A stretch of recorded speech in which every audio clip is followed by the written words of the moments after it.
Welcome back to the channel, Warhammer Man back in the studio, and today we're taking a look at some new rules for the Chaos Knights upcoming. If you're new to the channel, make sure to like and subscribe. It's a free way to support the channel if you enjoy Warhammer 40,000, Kill Team Necromunda, Age of Sigmar, warcry content, and of course, we do videos at least once every single day, so stay up to date with a free subscribe. Really helps out, and I would appreciate it.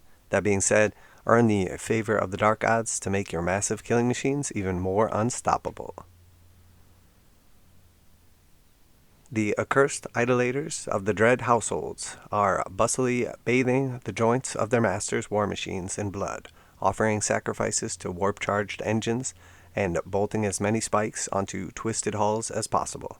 That's right, the Dark Knights will soon thunder into action of the upcoming Chaos Knights army set, which features the new Knight Abominant and 2 loping war dogs, alongside the special edition of the new Codex Chaos Knights.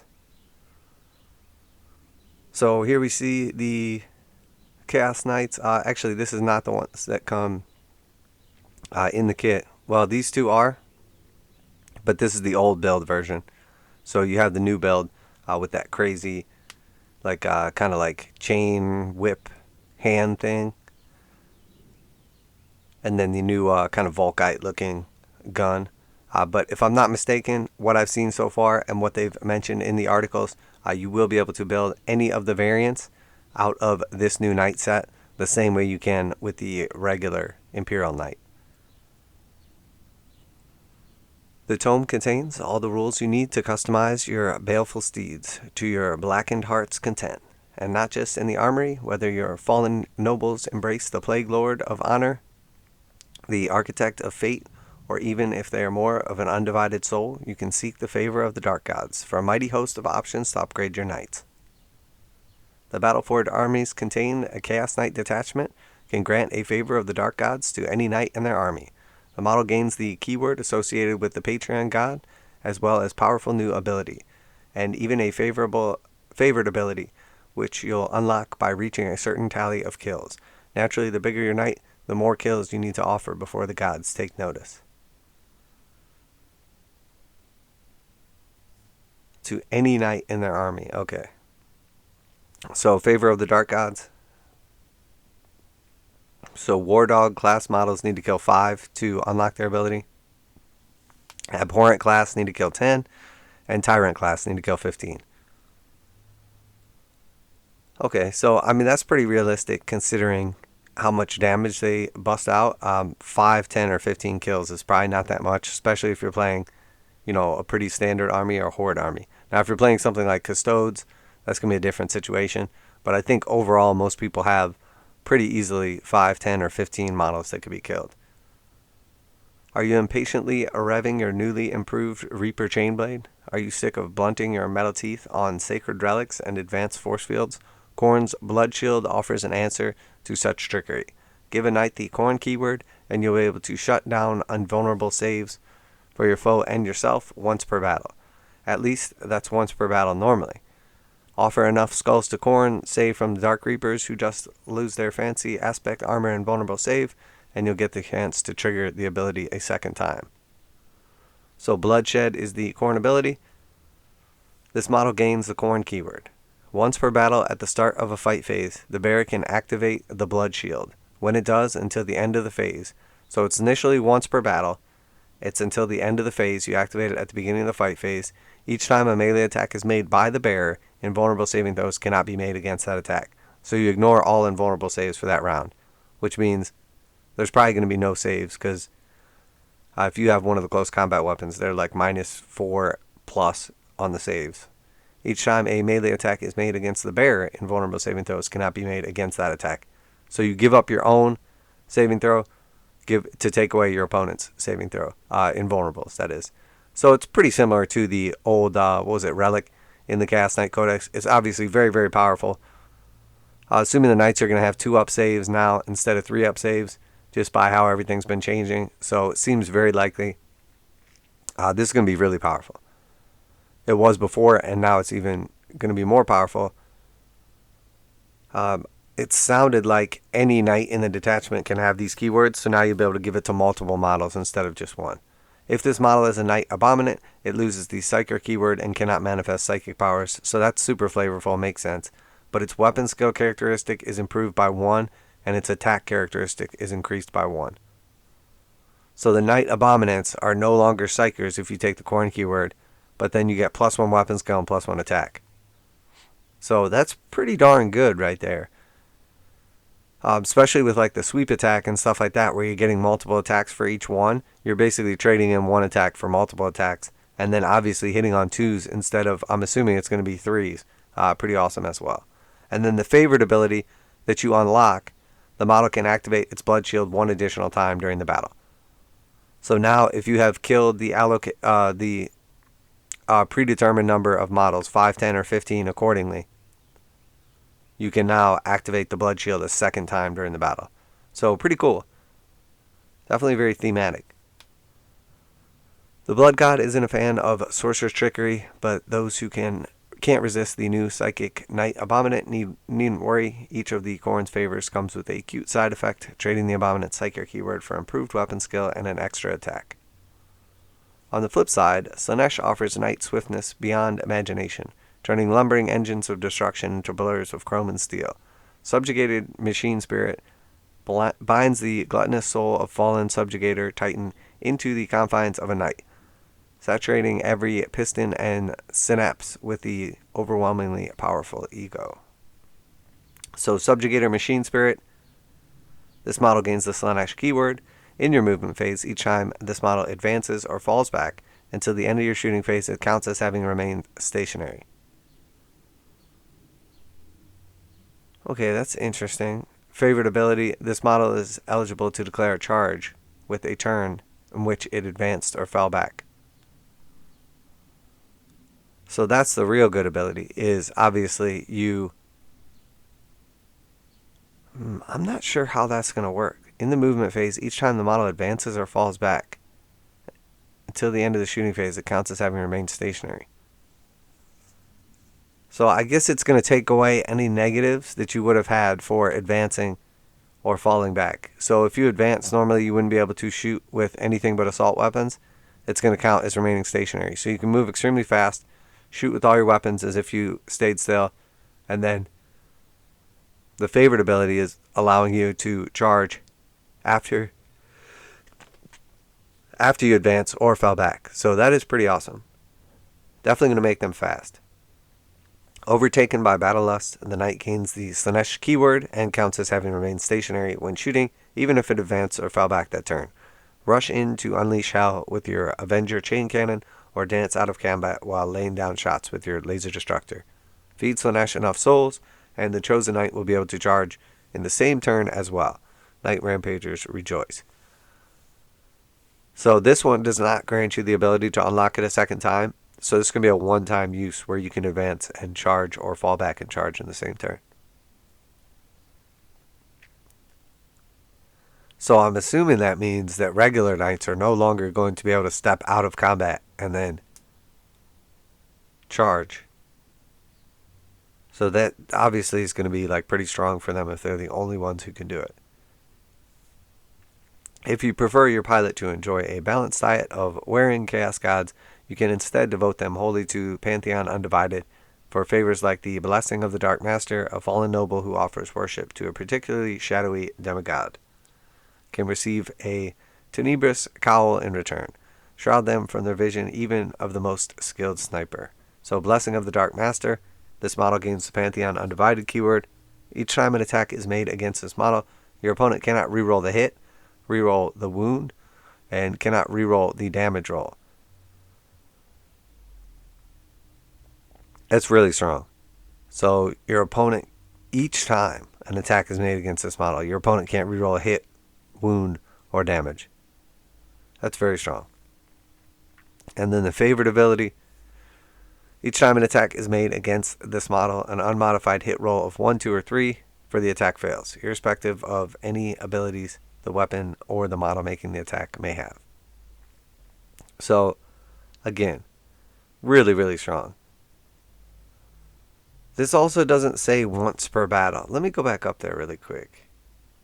So, okay, so the favorite ability is not once per battle for these other ones. It was only for Khorne.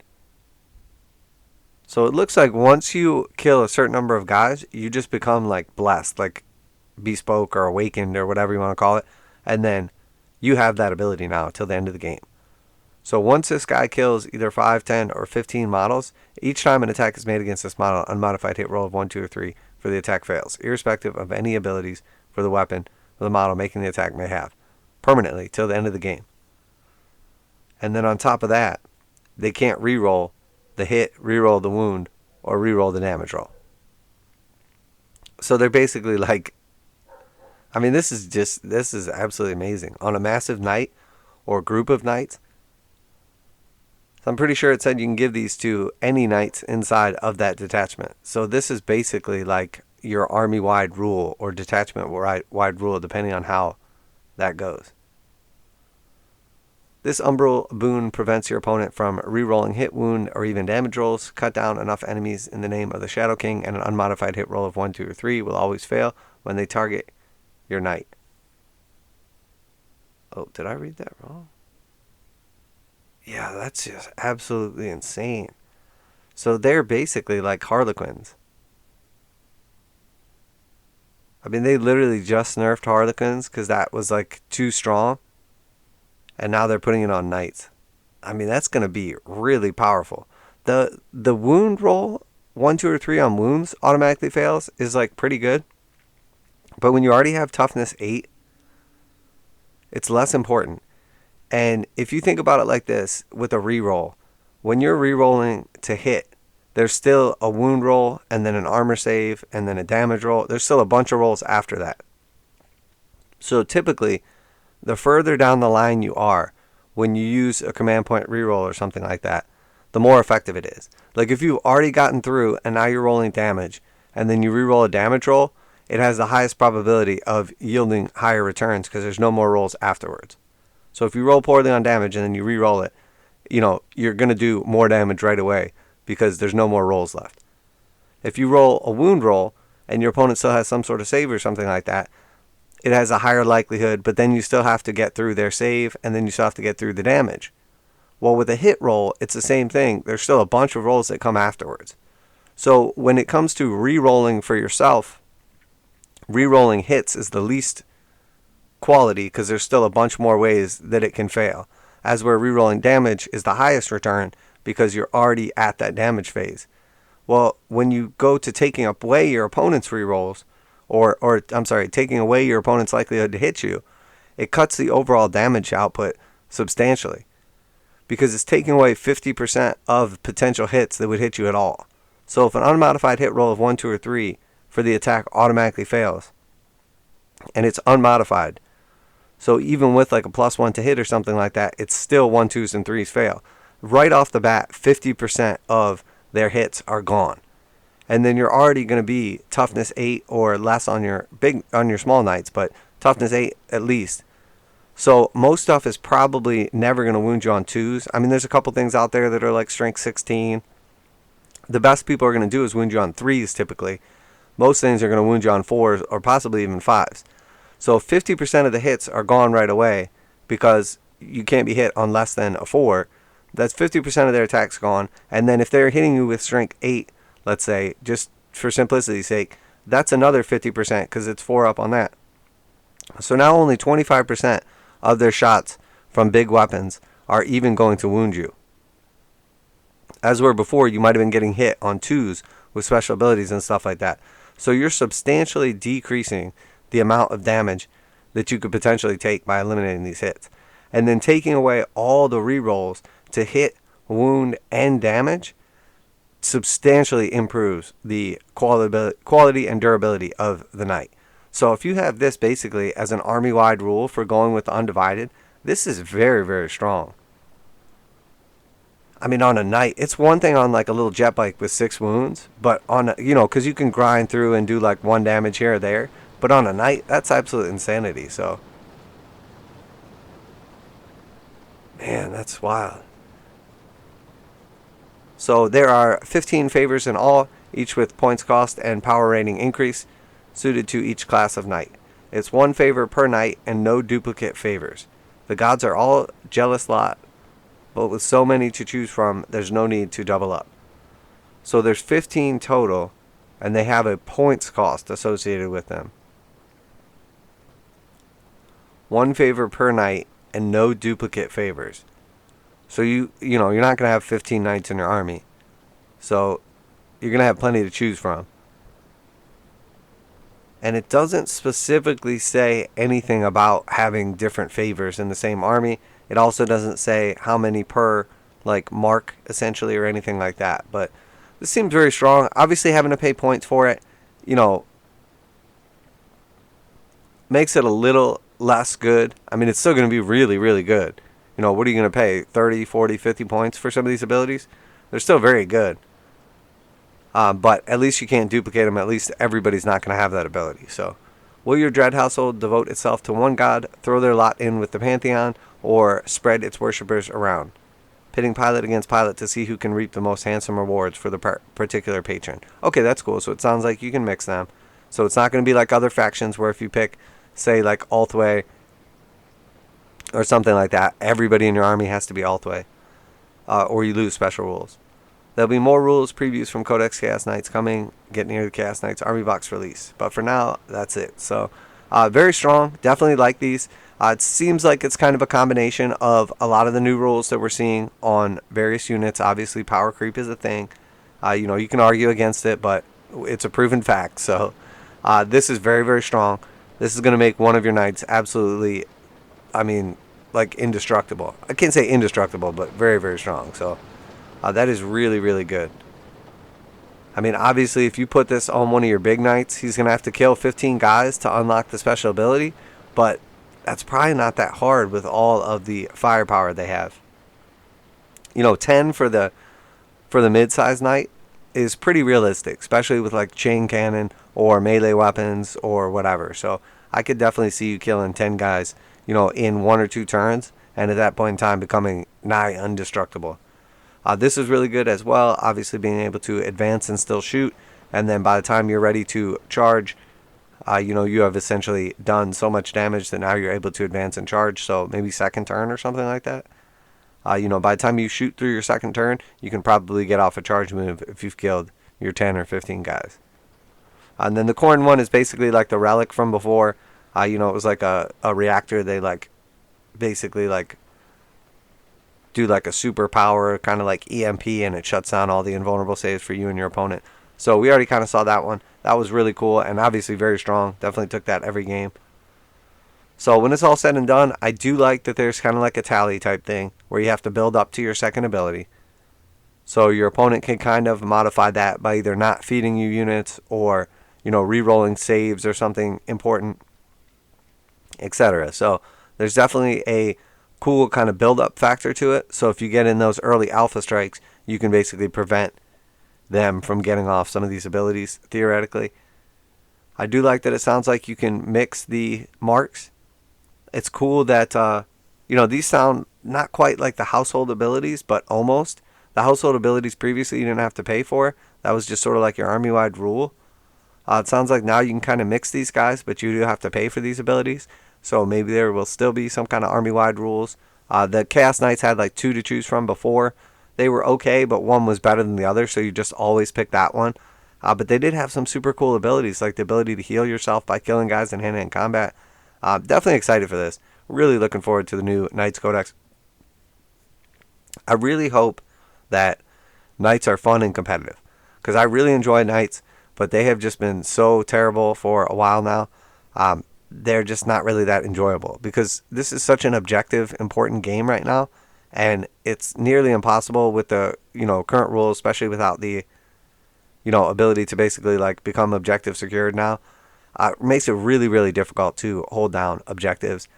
So I really hope that these rules come in to where the Knights are fun, but they're not so crazy that everybody plays them or everybody hates them. So that being said, let me know what you think down below. Obviously, this is the first of the rules that we're really seeing. We saw the Knights' weapons and some profile abilities that were pretty freaking awesome and definitely look very strong.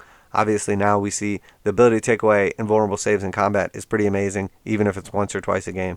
The ability to advance and fire is really good, makes you super fast, and gonna let you basically advance right onto like key objectives at the beginning of the game and then hold them down, and then your opponent basically has to come to you or try to shoot you off of them, and then you can unlock the ability to basically charge after an advance. Knights are so fast, they basically be able to tag anything they want outside of screening. And then on top of that, you have the undivided ability, which is absolutely amazing. I think that's probably, going to make one knight extremely, extremely durable. Being only able to hit on 50% of the time, and then on top of that, no rerolls to hit wound or damage rolls, is going to make that dude super, super durable. And that's just one rule so far. So let me know what you think down below. If you did enjoy this video, I do put out at least one video every single day. All kinds of Warhammer 40,000, Kill Team Necromunda, Age of Sigmar, warcry content. Do all kinds of reactions, reviews, unboxings, lots of opinion stuff. Obviously do all kinds of commissions and show them off as they leave the studio. And then there's a bunch of painting, modeling, and magnetization tutorials as well. But that's it for today, Warhammer Man Studios. I'm Warhammer Man, and I'm out of here.